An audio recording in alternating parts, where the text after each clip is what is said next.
ពួកសិតតែមកកំ pl ែង បាទមកកំ pl ែងតែបកកែនិយាយកំ pl ែងទៀតអត់មើល ចាអរគុណនៅក្នុងពេលនេះសូមអត់មានរបស់ដួងតារាទី1ចាសូមជើញ អរគុណសូមជូនមករឿងនេះរឿងរបស់ខ្ញុំថ្មីហ្មង ពិតខ្លួនឯងហ្មង បាទរឿងពិតរបស់ខ្លួនឯងថ្ងៃមួយខ្ញុំទៅការគេជូនពេលហ្នឹងខ្វះអ្នកមហា បាទចាំមហា បាទគេឃើញខ្ញុំក្នុងកាយវិរៈក្នុងសួនណោះ បាទ គេខ្ញុំថាខ្ញុំចេះធ្វើមហាចេះអីហ្នឹងឲ្យថាការតែបើគេហៅខ្ញុំអានទឹកជួយមកពេលទៅជ្រៀងគេផងដល់ពេលហ្នឹងទៅជួយដល់ពេលជួយរៀបចំមហាយើងរៀបផ្លែរាប់ផ្លែឈើស្គាល់មេបាខាងកូនស្រី បាទ ខ្ញុំឡើងមកបាច់មកបាទជាដបោខ្ញុំបាទសូមប្រកាសខ្លួនឯងខ្ញុំបាទឈ្មោះហេងដៃហ៊ន់ដួងកាយនៅក្នុងកម្មវិធីកាយរះក្នុងសួនហើយដែលអញ្ជើញមកចូលរួមនៅក្នុងកម្មវិធីមង្គលការគឺជាមហាខ្ញុំបាទក៏សូមទានជ្រាបជម្រាបអលោកមេបាខាងកូនស្រីតាំងនាមខ្ញុំជាមហាខាងកូនប្រុសក៏បានចូលចែកជើចុះស្ពានមានមេត្រីចំពោះកូនស្រីលោកមេបាដូចទៅហើយអញ្ចឹងទេផ្លែឈើទាំងឡាយមានតាំងពីក្រូចបខុតមុតតាពុតព្រាថ្មីថ្មងកញ្ញងតូម៉ាចាននាងកស្នាជ័យការកេះជ័យទេដែលយើងខ្លាំពាក់ខ្លាំពាទាំងឡាយគឺមាននៅលើមុខលោកមេបាដូចជាស្រេចអញ្ចឹងលោកមេបាកយគុណពិនិត្យមើលថារបស់ខ្ញុំហ្នឹងវាគ្រប់ចំនួនឬយ៉ាងណាក៏សូមមេត្តាទានជ្រាបបន្ទាប់ដល់ទៀតលោកមហាគាត់ទៅពេចទៅពើដែរគាត់ទៅវល់ច្រើនដល់ហ្នឹងគាត់តែទទួលសាធុណាស់ណាអន្តិតមហាក្មេងបោសាទអើឃើញថាភពភាបដាការហ្នឹងគឺខាងខ្ញុំហ្នឹងគឺឃើញថាគ្រប់ចំនួនហើយអើណាពួកអាដៃ4 5នាក់អើយមកអញ្ជើញលោកសពដាក់ក្រាមមកឈូគាត់វេងគាត់ចឹងទៅតែចឹងចាប់តំហ្នឹង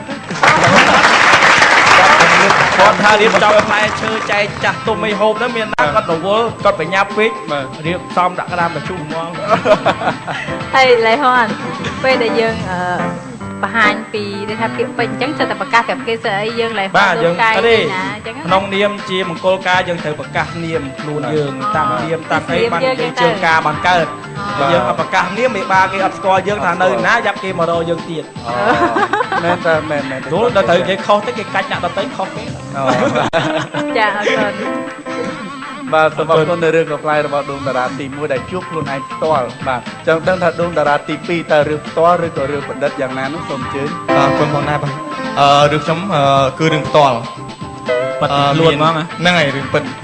មានតាមួយហ្នឹងគាត់ដឹកគោស៊ីស្មៅដឹកគោទៅដល់ពេលថ្ងៃក្តៅទៅគាត់យកគោទៅលាងហើយគោទៅលាងអាទឹកអូនហ្នឹងវាជ្រៅបាទហើយគាត់ស្លៀកម៉ាគាត់មានស្លៀកខោក្នុងទីអីបាទចុះយូរទៅគេជ្រៅទៅគាត់យកកម្មាបងកបាទដល់ពេលគាត់លាងគោឲ្យហើយគាត់ដឹកគោទៅផ្ទះបាទ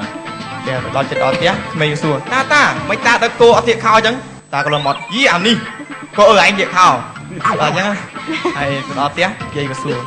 តាមិនតាឯងដឹកគោអត់ស្លៀកខោអញ្ចឹងយីថាក្មេងទៅវាល្ងងហើយយាយចាស់ចិត្តងាប់ទៅនៅល្ងងទៀតគោណាស្លៀកខោហ៎ហើយយាយគាត់ថាមែនទេគឺតាឯងអត់ស្លៀកខោម៉ាស់ទុកដើរទៅផ្ទះបាត់រត់ពួនបាត់ចាប់បាទអូខេចាប់ហើយបងពីតាដល់ឯងតារ៉ូណាឯងចាបាទតាមពិតគឺឃ្លាបជាប់ទៅពេលអញ្ចឹងទៅគាត់ស្លាប់អត់តន់ហ្នឹងគាត់ថាដឹកគោអត់ដឹកគោអត់ស្លៀកខោហ៎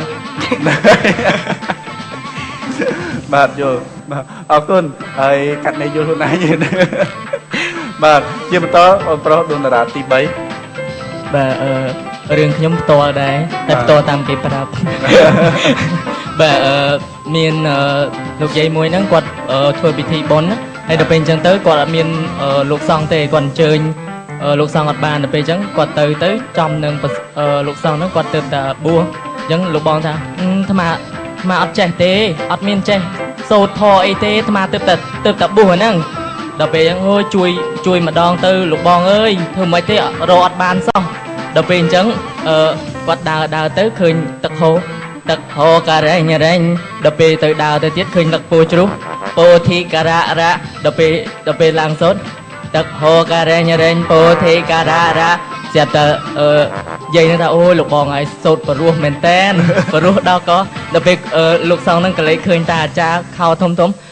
ងតាហើយយី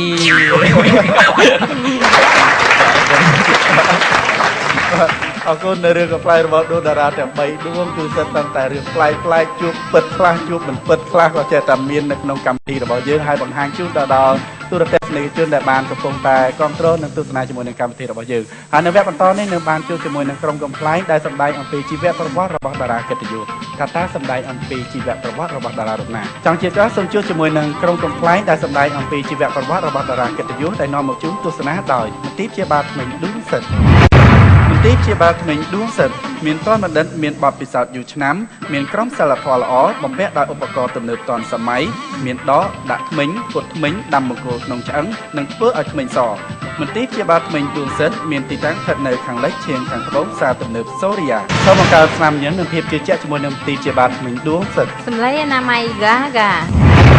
Gaga ស្រស់ថ្លារាល់ថ្ងៃស្ដើងទន់រឹបស្និទ្ធស្ងួតងាយស្រួលកាន់តែជឿជាក់រៀងរាល់ថ្ងៃជាមួយនឹងសម្លេងអនាម័យ Gaga ផលិតផលថ្មីរបស់ Mimi Gaga យុវវ័យទទួលបានអារម្មណ៍ត្រជាក់គ្រប់ពេល ក្រុមហ៊ុន Narita Vespa នាំចូលផ្ដាច់មុខម៉ូតូ Vespa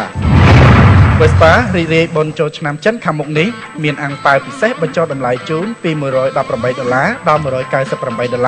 $198មានថែមជូនមួកកាតិបមួយចំនួនមានកំណត់កម្មវិធីប្រូម៉ូសិនពិសេសនេះគិតចាប់ពីថ្ងៃទី15ខែមករាដល់ថ្ងៃទី15ខែកុម្ភៈឆ្នាំ2014លោកអ្នកអាចទិញម៉ូតូ Vespa ជាមួយការបោះរំលោះបាន Vespa ជានិមិត្តរូបនៃក្តីស្រឡាញ់ ចានៅក្នុងពេលនេះសូមអញ្ជើញទស្សនាពីជីវប្រវត្តិរបស់តារាកិត្តិយសដូចតទៅ